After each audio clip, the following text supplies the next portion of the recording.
In the final year of the Pacific War, the U.S. Navy depended on a single workhorse more than any other, the Grumman F-6F Hellcat.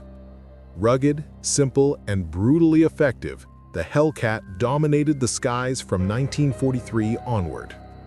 As these fighters taxi across the deck, you're watching the same aircraft that shot down over 5,000 Japanese planes, more than any fighter in naval history. Pilots trusted the Hellcat because it could take hits, lose cylinders, lose hydraulics, even lose an entire control surface, and still limp home. On any given day in 1944 to 45, hundreds of these cats would roar off carrier decks, heading toward island strongholds, enemy fleets, and kamikaze formations. And supporting them from below, the floating symbols of American industrial power, battleships like the USS Iowa.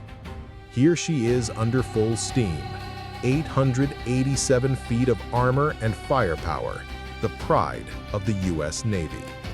Iowa's massive 16-inch guns could fire a 2,700-pound shell over 20 miles, shaking the ocean itself every time they roared. During carrier operations, ships like Iowa formed the protective ring around the fast carriers, ready to blast apart any surface threat that got too close. From above, the Hellcats hunted. Their missions included fighter sweeps, bomber escort, reconnaissance, and attack runs against airfields and shipping.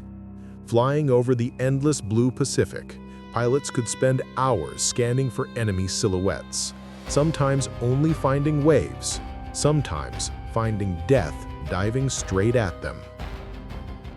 But even the toughest aircraft could be brought down. Here, a plane makes a controlled water landing, a dangerous maneuver pilots called ditching. If done wrong, the aircraft could flip instantly and kill the pilot. If done right, you still had only a few seconds before the ocean swallowed your engine, your wings, and everything you carried. Survival depended on calm nerves, quick movements, and hoping your squadron spotted you before the currents did. Next comes the Curtiss SB-2C Helldiver, a dive bomber infamous among crews. Nicknamed the Beast, the Helldiver was powerful, heavily armed, and capable of delivering punishing dive attacks, but it was also unstable, difficult to fly, and hated by pilots for its quirks. Still, by 1945, it played a crucial role in pounding enemy fortifications, shipping, and coastal defenses. Watch its wings fold, a remarkable mechanical ballet that allowed dozens of aircraft to fit on a single steel deck floating in the middle of nowhere.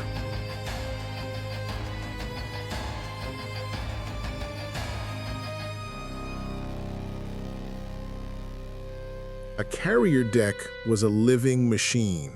Every inch mattered. Each aircraft had a specific parking position, and every movement had to be perfectly coordinated. Here you see the organized chaos.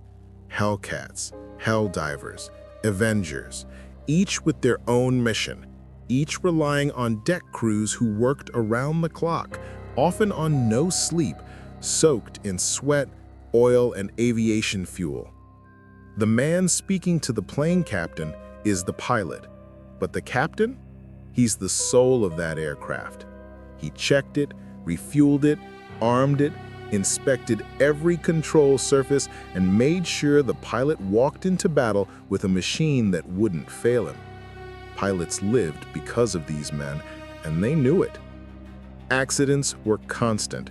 This Hellcat hit the landing barrier, a common mishap in the age before modern arresting technology. A hard landing, a slight misalignment, or a wave hitting the carrier at the wrong moment could send a plane sliding sideways into parked aircraft, or over the deck entirely.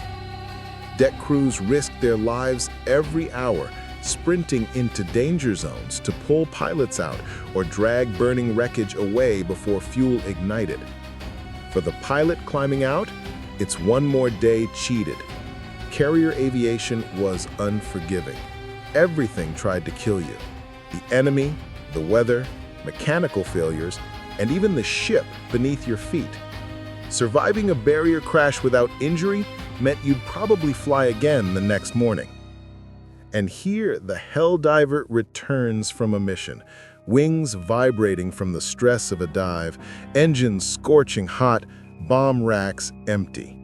Landing on a moving deck required absolute precision. Too low, and you hit the stern. Too high, and you missed the wires. Either mistake could be fatal. But once you caught the arresting wire and rolled forward to fold your wings, you became just one more piece of the immense wartime machine, preparing to launch again within hours. This was life aboard a U.S. Navy carrier task force in 1944 to 45.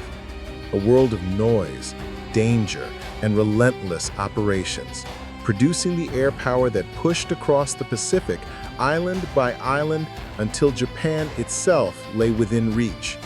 Hellcats, Helldivers, battleships, deck crews, and the men who trusted steel wings more than solid ground.